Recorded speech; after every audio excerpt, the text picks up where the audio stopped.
So welcome everyone, welcome to the BEwell.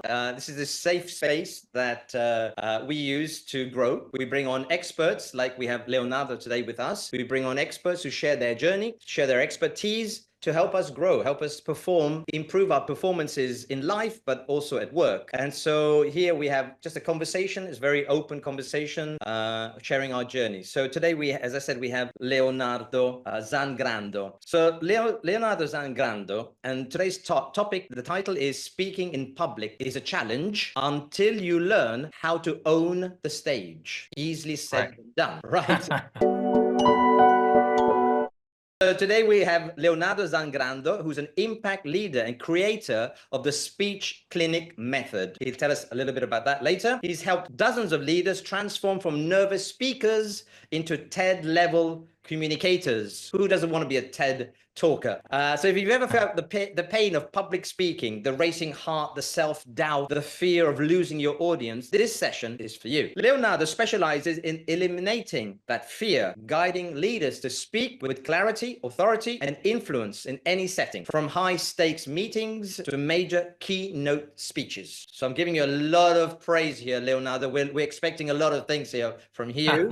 So we're going to be looking at how to craft a speech. We're going to be talking about the 3 pillars of public speaking. I'm going to leave that to you, the 3 pillars of public speaking, how to overcome anxiety, stage fright, non-verbal communication, how to speak with impact in both live and virtual, because more and more we're finding ourselves, like today, in a digital environment, and we need also to be able to express ourselves, why not, through a screen. Important to know a little bit about cultural awareness as well, because we're connected globally now, so what goes well in the US maybe doesn't go very well in Canada or in Europe. So a little bit of cultural awareness is very important. So let's take it away. Leonardo, thank you for being here. Thank you for coming on the BEwell. Perhaps just a couple of words of yourself, and then we can go into some questions. Fantastic. Yes. Well, thank you very much for inviting me. It's great. Thank you for the thorough introduction. I'm very pleased. I want to know this guy because he must be very good. You said so many good things about me. Thank you very much. Not really, joking aside. Yes, I'm very glad I'm here, and I hope that we can shed some light on this beast that is public speaking and how awful and difficult and scary it is, or it seems to be, because it's not actually, or it might not be, and the value that it can bring to, well, to the speaker, to the organization, and to the world. Because by sharing your mission or your vision or your whatever you want to share with the world, you make the world a better place. So that's the intent of public speaking. It's not just being on stage and being under the spotlight. It's cool. It's cool to be under the spotlight. Not for everyone. Not for everyone. Okay, so let's dive in. So I've got a set of questions, and I think we can just go through this format, because if we just ask you a question, you get like 3 minutes to answer the question, and then we move on. And so we get a lot of takeaways in this 45 minutes that we spent together. Okay. Absolutely. So the first question is, I've worked with some leaders, who are very good in their jobs, CEOs, top managers and company owners, but they struggle to express themselves with confidence. Yeah. So what are the most common mental barriers that hold people back? And how do you help them break through? Right. Okay. So mental barriers. Well, I think that the thing that most people experience is, oh my gosh, I'm going to be on stage in front of that many people, and what they're going to think of me if I fail, if I miss some word, if I say something wrong. And all this, like, you see, this is the kind of self-talk that we have when we go on stage, we might have when we go on stage. And I must say it's driven by fear, exactly, fear of looking bad, fear of not performing well, fear of judgment, and so on. Now, what I just described is the story about someone who is thinking, what does this mean for me? Right? Okay. And if we manage to go on stage and think, what does this, myself being on stage, mean for the audience? Then this is the first step. This is really the foundation of being comfortable on stage. Even if we find it difficult to find the right words, or might be nervous because of all these eyes looking at us.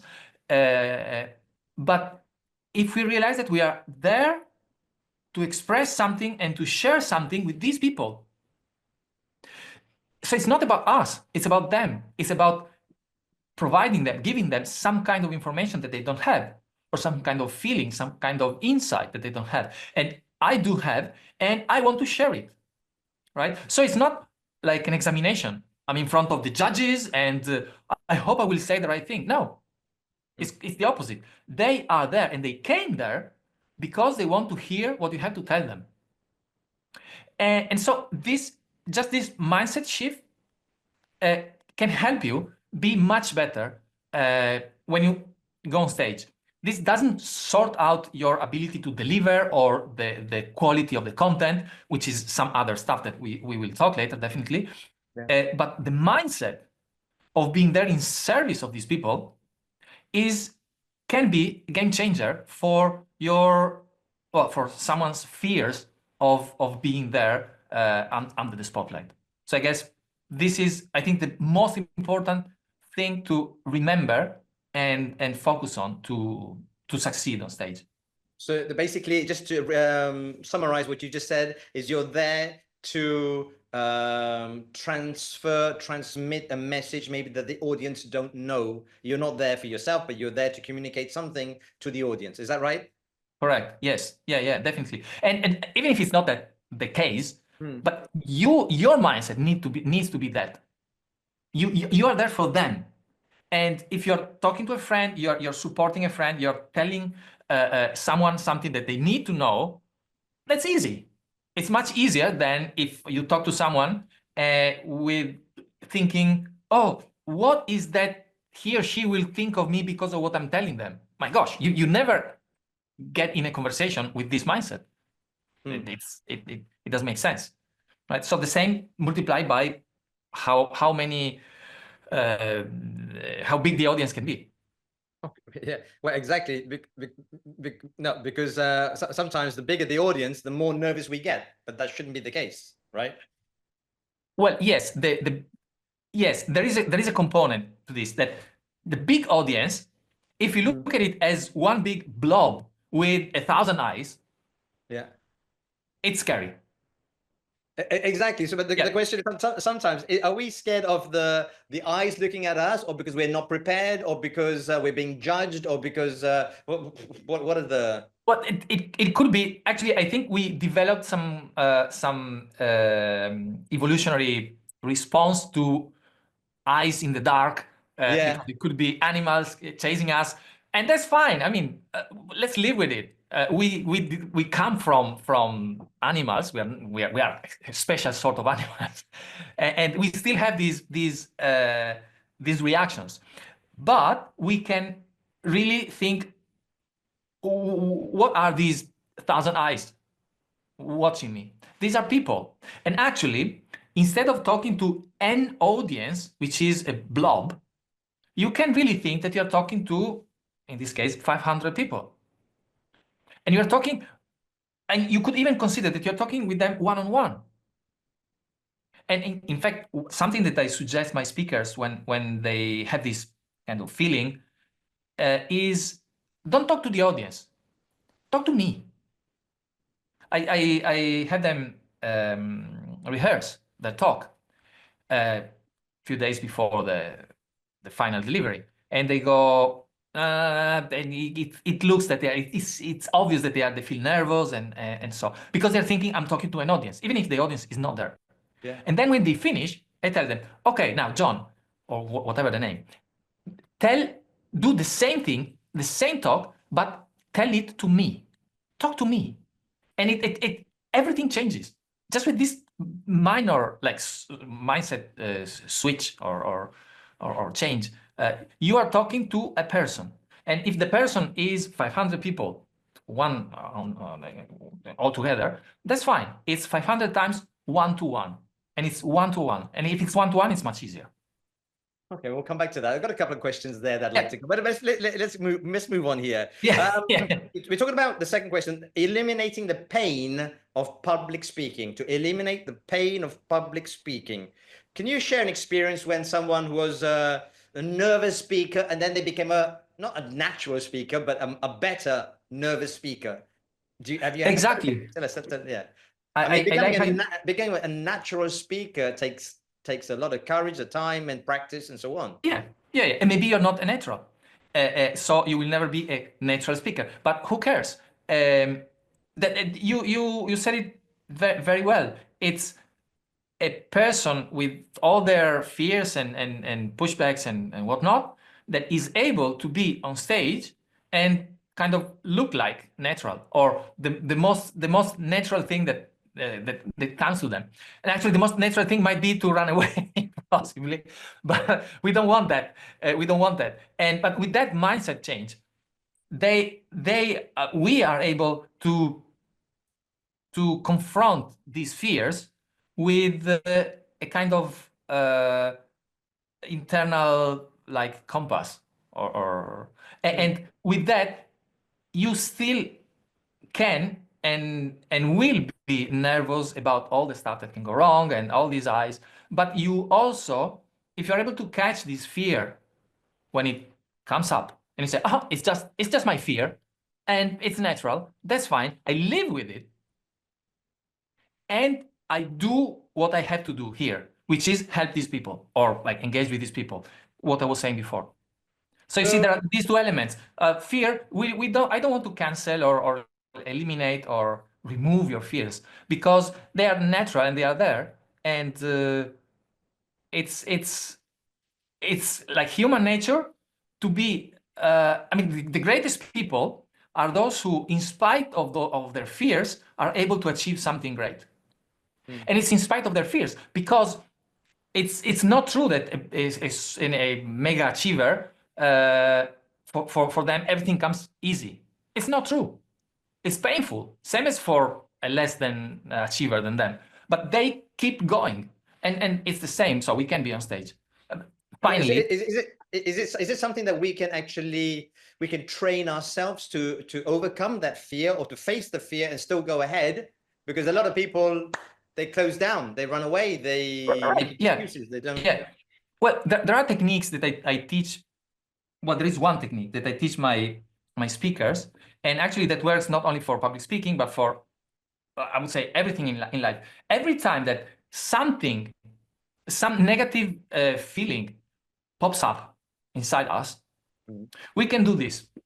And this is not, it's not specifically about public speaking, but it works for public speaking. It works for whenever we are angry, tired, whatever. Any negative emotion that comes up and that we feel we are not able to control, if you are able to first realize it's there and say, hop, negative feeling, anger, or negative feeling, fear, negative feeling, whatever, spot it, name it, and then distract kind of your mind with something else. And it's not just distracting. Distract with some mindfulness exercise, like breathing, concentrating on your breathing for 10 seconds. You focus on your breathing for 10 seconds, and what happens, and it could be breathing, but could be any physical sensation, tactile sensations, visual sensations, auditive, whatever. The weight of your body on your feet while standing, or if you're sitting, the weight of your body on the chair. You focus on just one specific sensation, and what happens, and some magic happens, because our brain has different areas for the negative stuff and for the positive stuff. Right. That's great. So what? Sensations are connected directly with activate the same area of the positive feelings and the positive emotions. And so by focusing on sensations, we move really the activity of our brain to the right place, which is the place of positive thinking rather than negative. So so 1 minute there, Leonardo. So we focus on the sensations. Yes. What do you mean by that? Well, sensation, what comes from our senses. Okay. So as I said, could be I focus on my breathing, the air passing through my nostrils. Right. It's a physical sensation, right? All right. Okay. Yeah. Or my belly or my chest going up and down when I breathe. Yeah. It's a physical sensation. Actually, I remember reading somewhere about I don't know who it was, whether it was Tony Robbins or it was someone, I don't know, someone really important. Before they went on speech and outside, behind the curtains, and before they went onto stage, they would actually do 20 press ups. They'd go down, they'd press up, and they would pump themselves up. So like they were like breathing. When they came on stage, they were physically exhausted, but they were like in the moment. I think there are two things there. One is the you make it physical, which is everything related to sensations. It's physical. It's tactile or breathing, or it's physical.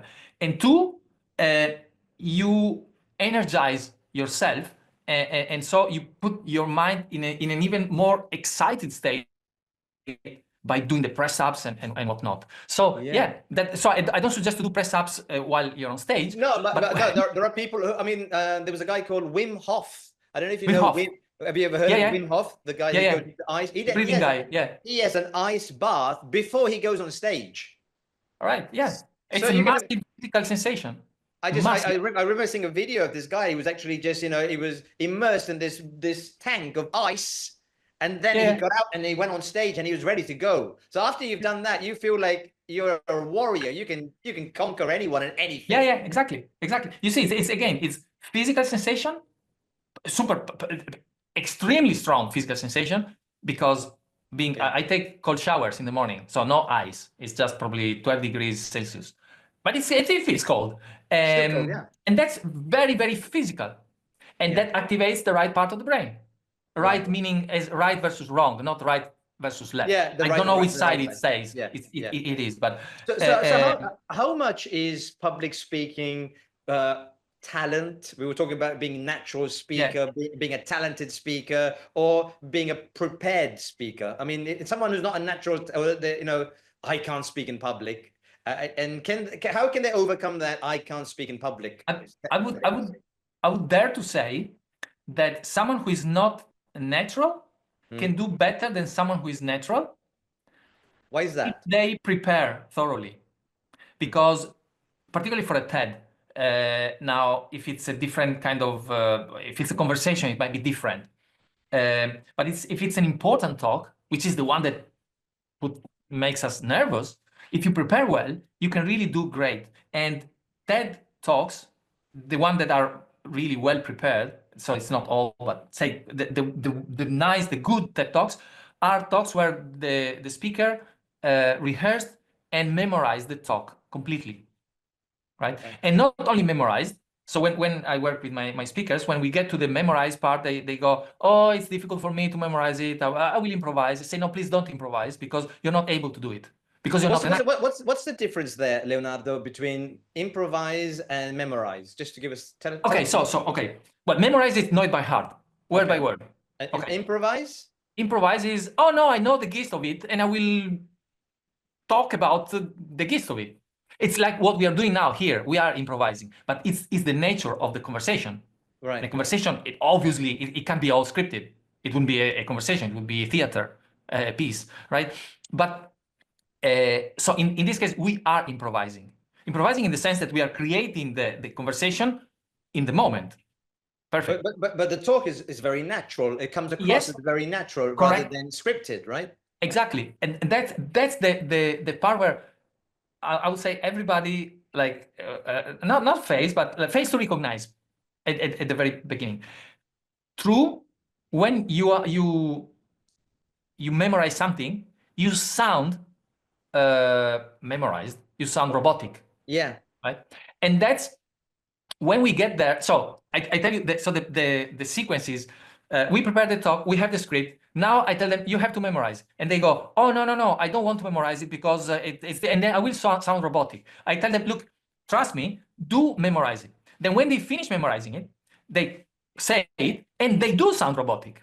And they go, see, I told you. And I tell them, look, we are just halfway. Now you know the journey. From now on, the remaining time before the talk, we spend to be able to dance on this journey, so to speak. So to deliver it. So memorize it just by heart, word by word, is one thing. Then delivering it, so in a way acting it, it's another matter. right? So I say memorize and rehearse. Rehearse, I intend the fact that you learn how to deliver it.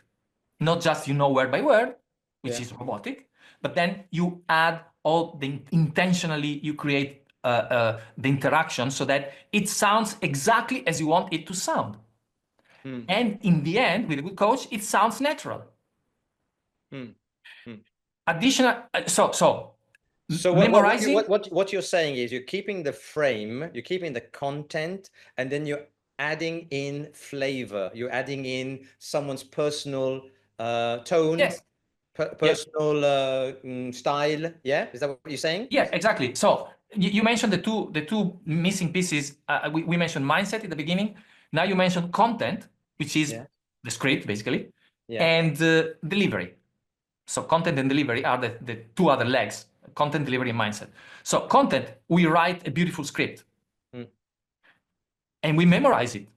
Fine, we know it by heart. It sounds ugly because I'm just robotic. Okay, fine. And then we work on the delivery, which is use of voice, use of pauses, use of tone of voice, speed, everything about voice. You can do a lot with your voice, and you see the way we are talking right now.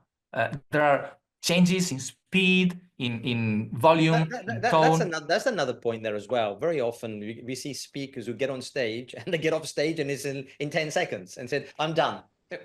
The speech is finished already. And they said, "Oh God, that was I got rid of that." And so they spoke so quickly. I've seen that someone gets on stage in like 20 seconds, half an hour. They've said it, and half an hour in half a minute, and in 1 minute they're off the stage. And I think so.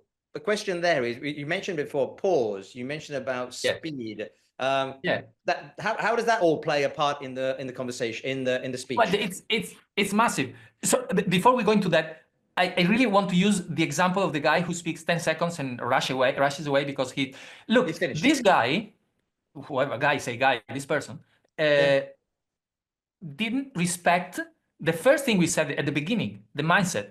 They were there just to deliver something, throw it out as fast as possible and rush away. They were not there for the audience. They were not there for you. This person was not there for you. They were there possibly because the company forced them or whatever, they had to do it. And so if I have to do it, I will do it as fast as possible because I don't want to be on stage for that long. And that's all me, it's all about them.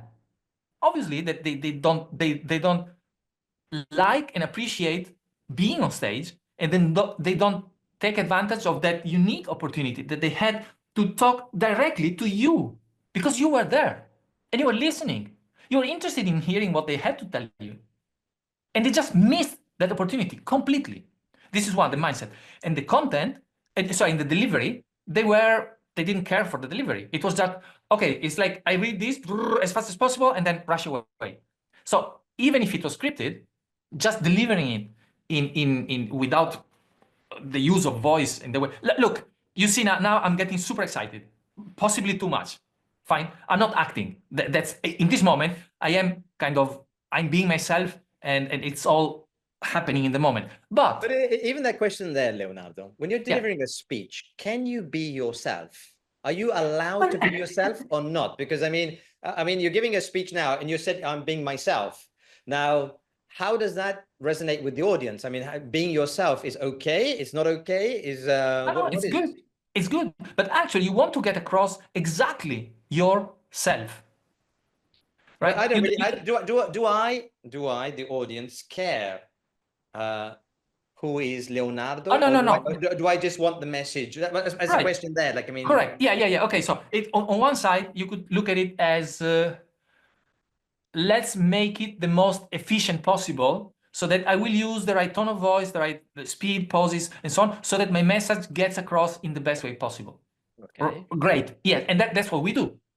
Because we prepare both the script and the delivery in a way that is the most efficient or effective to get the result that we want, which is getting the message across and possibly getting a call to action or getting the audience do something as a result of that. Otherwise, there's no point. Why should I be? So putting your personal persona persona in that speech could be helpful or could be a hindrance? It's like, look, assuming that your personality is supportive of what you're telling.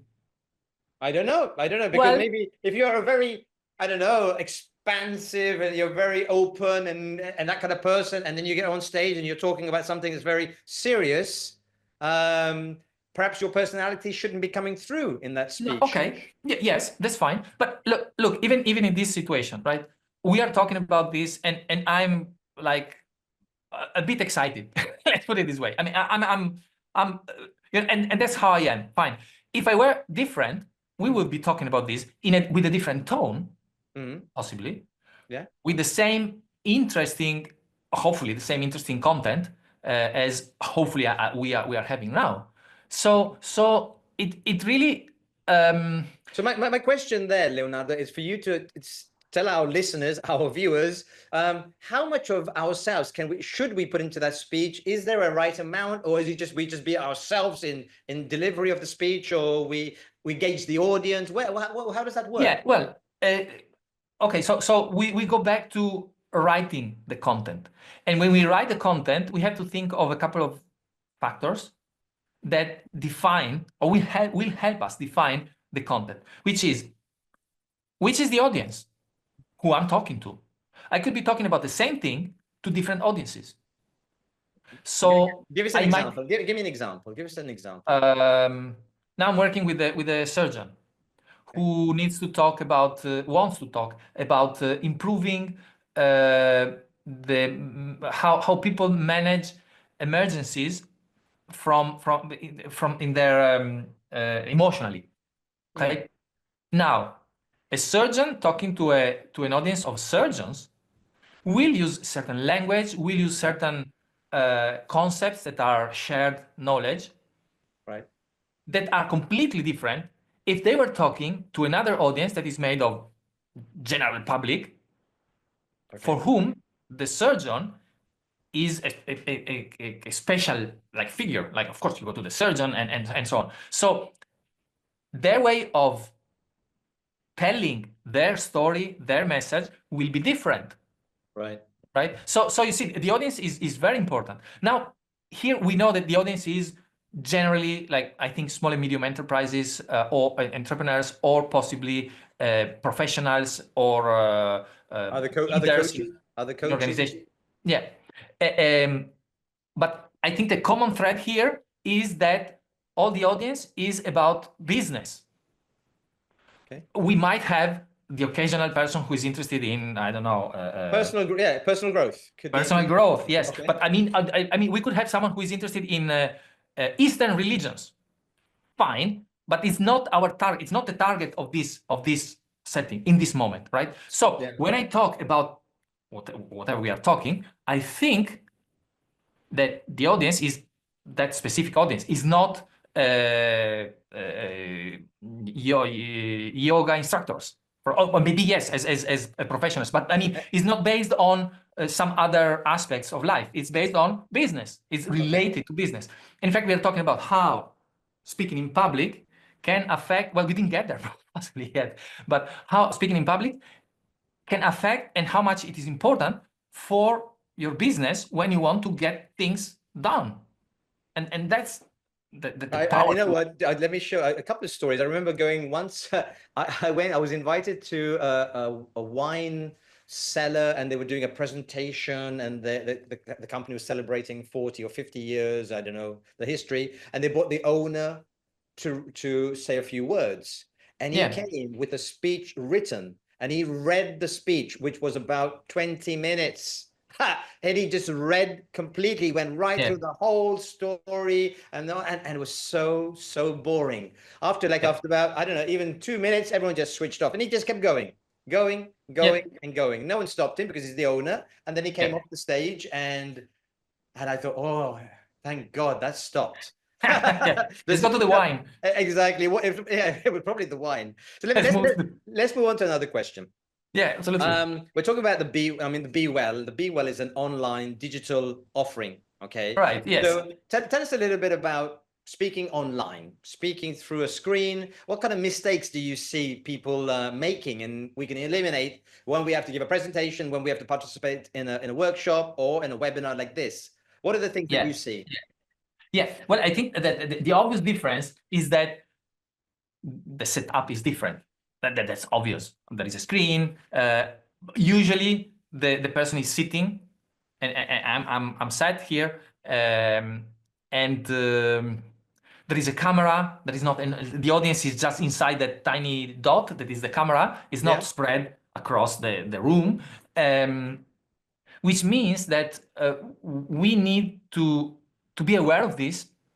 So, for example, sitting, I could be slouching like this. It happens. Look, and it's horrible.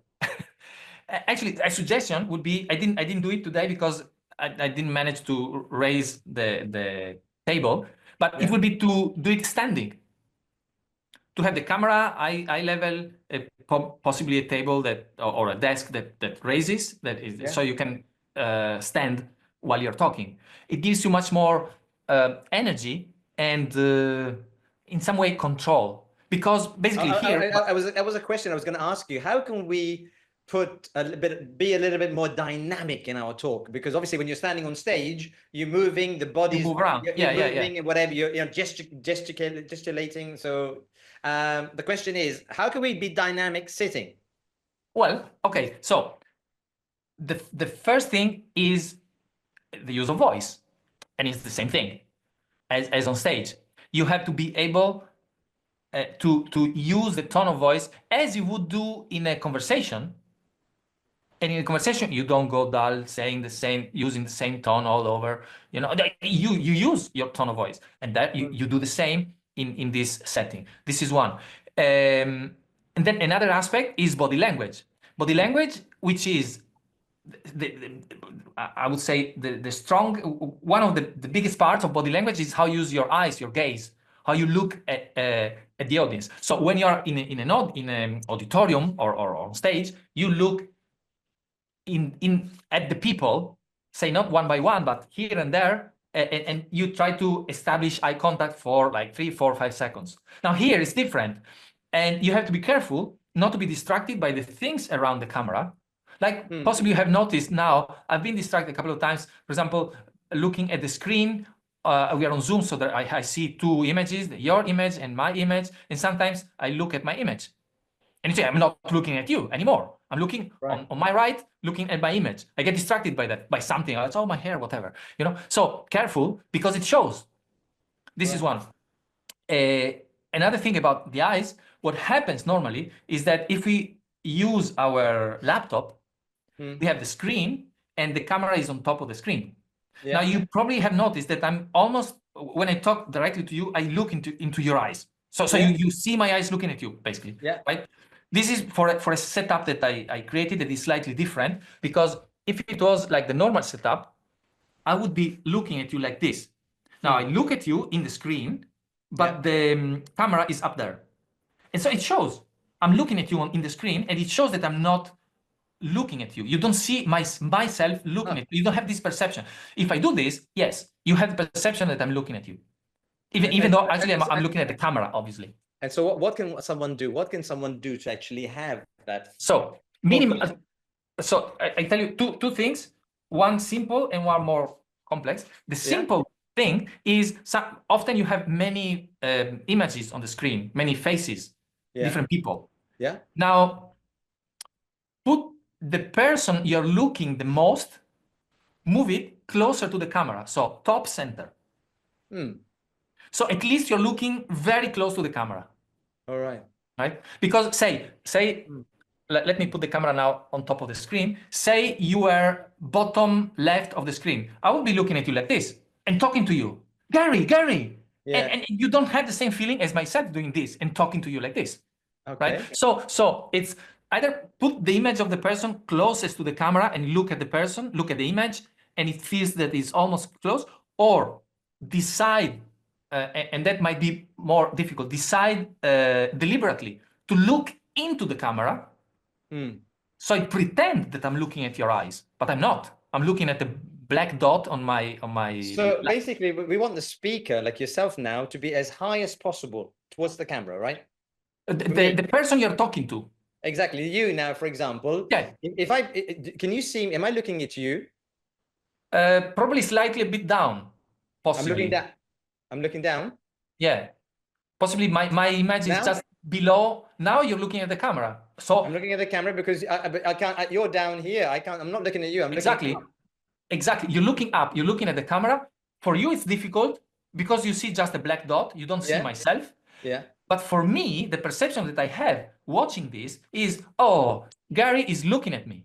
He's talking to me, right? Okay. So there is this disconnect. Now, the way I cheat on this, I won't be able to show you the setup, but basically I have a camera mounted on an arm like this. Yeah. See, like this kind of arm. Yeah. And the camera sits in front of the screen. Just the camera is almost hiding your face, and I can move it around. So I can really look into your eyes. And so you don't use the camera of the computer? No. Well, let me see. Well, it's super. Let's do an experiment. Let me see. I show you the camera of my computer. Is it one of those portable? Okay, where are you going? Okay, so it's here. Now I show you the setup. Oops. Okay. See, this is the camera, and I see it so that it's just in front of you. So look at you like this. I don't see the camera. I don't see the camera. Well, this is the camera. Yeah. Right. And now I pretend I'm looking into you, but instead I'm looking at the camera. Right. It's like this. Well, okay. It's ugly to show, but it works. It's effective. Okay. So basically, to get the central, to look at the person, you've got options of looking into the black hole there. Yes. Which is perfect, but you can't keep doing that because it's like the speaker is below you. So I got to look down and look at you like this now, and I'm not looking at you. Or to get a camera and not use the one of the computer. Use a exactly and put this camera in front of the face of the person you're talking to, basically. Okay. And it was difficult for me to show you exactly because I have cables and I could move the second camera to show you. But it's my camera is in front of the screen where I see you. Okay. Yeah. So now I look at your eyes and my camera is just slightly off with your eyes. And that's enough. You're looking directly at me, but I'm looking down. Exactly. So exactly. I should be looking like this for me to see you properly. Yeah. Which is fine. I mean, if you have to do a presentation, just get used to speak into the camera, not into the screen. To look into the camera, not into the screen. Right? And another thing that many people tend to forget is what do you see around? So I would say carefully, but I try to set up the camera so that what you see is decent or is well balanced. So for example, the camera is not bent. That would be horrible, right? So the camera is straight. Yeah. I'm more or less at the center, or the rule of 2/3, so 1/3, second third, and I'm here. That you could choose. So somewhere between these two lines, basically, you should stay. Yeah. And careful of the stuff behind. There are things that you might not notice, but then people would notice.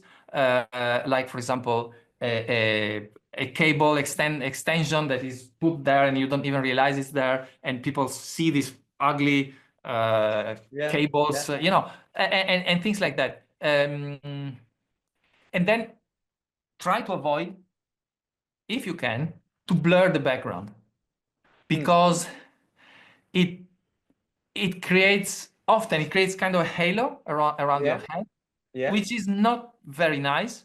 It might be distracting, and but of course, if you're in your kitchen, well, you have to do it. Well, what about putting a virtual background like I've done here with BEwell? Well, yeah, it works, but you possibly have noticed that sometimes when you do like this with your hands, something happens in between. You see there is you see something. Yeah. You have like white stuff going around your fingers because the software is not so good at realizing where your body ends and where, you know, where to cut off the image. So it's a beautiful image. I wish we were there. No, I wish I was there too. Listen, we got the last 10 minutes, Leonardo. We've only got halfway through this, but it's still another. My gosh, yeah. We should do 10 more questions, and we're not going to have enough time for this. Absolutely not. So let's go back. We've got 10 minutes to before we finish our conversation. Tell us a little bit about what are you doing, what you can offer listeners, viewers, how they can contact you, what you could do for them. Tell us a little bit Thank you. Tell us about your business. Yeah, absolutely.